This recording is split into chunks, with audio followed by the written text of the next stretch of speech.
Bismillahirrahmanirrahim. Assalamualaikum warahmatullahi wabarakatuh. Alhamdulillah, la haula wala quwata illa billah. Asyhadu an la ilaha illallah wa asyhadu anna Muhammadan abduhu wa rasuluh. Rabbi shrah li sadri wa yassir li amri wahlul 'uqdatam min lisani yafqahu qawli. Amma ba'du. Anak-anakku semuanya, alhamdulillah di bab yang pertama pelajaran kemuhammadian di semester 1 kelas 6 ini kita akan membahas bab pertama tentang organisasi Muhammadiyah. Oke. Baiklah, untuk mata pelajaran kemuhammadian ini adalah satu muatan ciri khusus karena kita adalah di amal usaha Muhammadiyah pendidikan, maka ada pelajaran kemuhammadian. Tentunya kalian sudah mengetahui. Mari kita buka dengan bacaan basmalah bersama-sama. Bismillahirrahmanirrahim. Selanjutnya anak-anakku semuanya kelas 6 yang dimuliakan Allah Subhanahu wa taala, di bab pertama ini kita akan belajar tentang pengenalan organisasi Muhammadiyah, yaitu SK-nya atau standar kompetensinya. Selanjutnya di kompetensi dasar ada beberapa, yaitu pertama mengenal dan mengerti organisasi Muhammadiyah, dilanjutkan dengan indikatornya atau bagaimana kita untuk mencapai perlu adanya tolak ukur. Yang pertama adalah kalian bisa menjelaskan pengertian organisasi.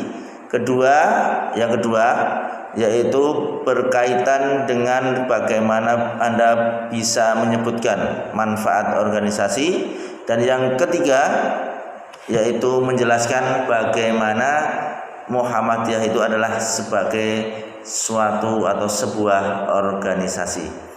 Bab pertama tentang organisasi Muhammadiyah akan kami sampaikan, yaitu pengertian Muhammadiyah yang ada di anggaran dasar dan anggaran rumah tangga. Organisasi sering juga disebut dengan perserikatan. Kata organisasi berasal dari bahasa Inggris, dari kata organ artinya itu badan. Perserikatan berasal dari bahasa Arab yang artinya diambil dari kata syarikat yang artinya bersama-sama itu. Nah, anak-anakku semuanya, tentunya di organisasi itu harus ada orang-orang yang menjadi pengurus atau yang mengelola, menjalankan organisasi tersebut. Tanpa adanya orang, tentunya organisasi itu organisasi tanpa bentuk. Nah, harus jelas struktur susunan kepengurusannya. Nah, adapun syarat. Nah, ini syarat terbentuknya suatu organisasi, maka ada beberapa hal yang harus dipenuhi. Oke? Perhatikan, organisasi itu adalah, untuk berdirinya suatu organisasi ada hal-hal yang perlu kalian ketahui. Yang pertama yaitu harus ada orang yang jumlahnya itu lebih dari satu. Karena apa? Kalau satu saja namanya bukan organisasi, itu adalah individu, perorangan, self, diri sendiri. Nah, lebih dari satu namanya minimal dua orang. Berarti ini sudah terjadi hubungan komunikasi. Nah, komunikasi ini adalah salah satu ciri dari organisasi, maka perlu adanya komunikasi. Selanjutnya anak-anakku, yang kedua orang-orang tersebut mengadakan suatu hubungan kerjasama. Nah, yang ketiga ini perlu yaitu kerjasama tadi, minimal dua orang tadi, dilakukan untuk mencapai suatu tujuan tertentu. Nah, itulah syarat berdirinya organisasi. Terus yang kedua, mengapa kok harus berserikat, harus berorganisasi, harus bekerja sama, menjalin komunikasi sehingga akan mencapai tujuan tertentu? Maka organisasi itu harus bertujuan. Nah, setelah tujuan itu tentunya ada manfaatnya. Nah, yang kedua kita akan bahas tentang manfaat organisasi itu apa. Nah, naruh semuanya, setiap orang Islam itu wajib berjamaah. Sholat itu ada berjamaah. Nah, Muslim itu juga harus berjamaah atau bersama-sama mewujudkan keinginan untuk mencapai tujuan, yaitu menegakkan kalimat Allah di bumi, yaitu la ilaha illallah. Tidak ada sesembahan yang berhak untuk disembah selain Allah Subhanahu wa taala. Maka perlu kalian perhatikan, kalian camkan bahwa organisasi itu pasti ada tujuannya. Nah, bagaimana organisasi Muhammadiyah ini juga nanti akan kita bahas, ada tujuan dari organisasi Muhammadiyah. Oke, mungkin kalian sudah di kelas 4 atau kelas 5 sudah mempelajari tentang hal ini. Nah, pada intinya manfaat organisasi itu ada empat hal. Yang pertama yaitu dapat bekerja sama dengan baik dalam rangka mencapai suatu tujuan. Otomatis kalau orang sudah dalam organisasi, mau tidak mau harus saling kerjasama. Kerjasama itu terjadi komunikasi, saling ngobrol, saling berdiskusi, saling adu argumentasi, saling mengeluarkan pendapat, usulan dan sebagainya. Nah, itulah suatu organisasi. Selanjutnya, sebagai alat terbaik untuk menyelesaikan segala persoalan kemasyarakatan.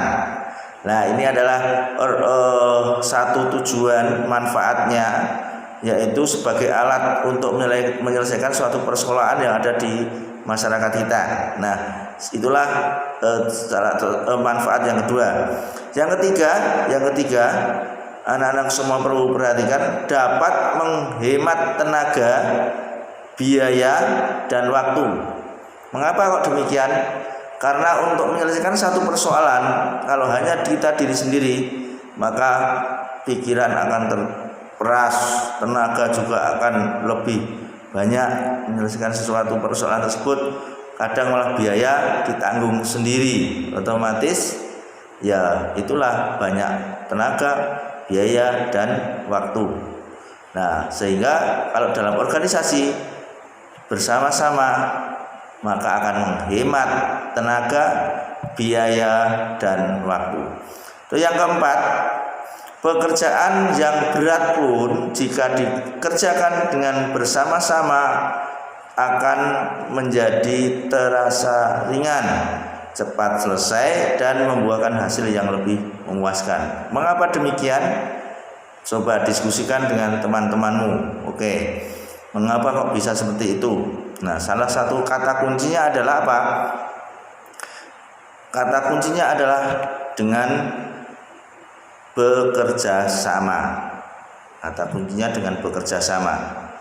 Itulah kata kunci, nanti akan terasa apa? Bagaimana bisa dirasakan dengan kerjasama tersebut.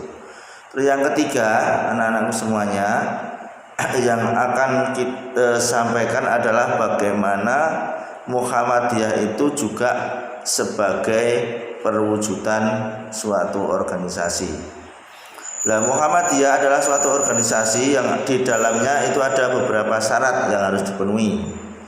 Nah, ternyata juga Muhammadiyah itu adalah suatu organisasi di mana juga harus ada ketentuan-ketentuannya yang diatur supaya dikatakan organisasi. Yang pertama, yaitu harus ada pemimpin, jelas ketua, misalnya ketua umum, wakil ketua dan sebagainya. Terus ada yang dipimpin atau anggota-anggotanya. Ada alat yang untuk memimpin, ya, ada alat untuk memimpin. Keempat, bagaimana model atau cara memimpinnya. Yang kelima, ada yang akan diusahakan atau dikerjakan, dilakukan bersama, itu apa objeknya. Terus yang tujuan, terus yang terakhir adalah yang paling pokok adalah bagaimana arah tujuan yang akan dicapai. Nah, inilah. Nah, sebagai penutup di bab 1 ini akan Ustadz sampaikan, yaitu tentang suatu surat Ali Imran yang harus kalian hafal, yaitu surah Ali Imran ayat 104 yang bunyinya demikian. A'udzu billahi minasy syaithanir rajim. Bismillahirrahmanirrahim. Wal takum minkum ummatun yad'una ilal khairi wa ya'muruna bil ma'ruf wa yanhauna 'anil munkari wa ulaika humul muflihun. Artinya, dan tidaklah ada di antara kamu segolongan umat yang menyeru kepada suatu kebajikan, menyuruh kepada hal yang ma'ruf dan mencegah dari hal kemungkaran. Nah, wa ulaika humul muflihun, dan mereka itulah orang-orang yang beruntung. Inilah satu dasar terjadinya organisasi, yaitu munculnya Muhammadiyah sebagai organisasi berpegang pada surah Ali Imran ayat 104. Tugas kalian menghafal surat Ali Imran ini dan juga artinya. Demikian yang Ustaz sampaikan. Semoga di awal pembelajaran dari ini bisa bersemangat SD Muhammadiyah program khusus Robani Karanganom tetap maju, mencerahkan, mencerdaskan dan mensolihkan. Allahu Akbar. Akhiru da'wana alhamdulillahirabbil alamin. Wabillahi taufiq wal hidayah. Fastabiqul khairat. Wassalamualaikum warahmatullahi wabarakatuh.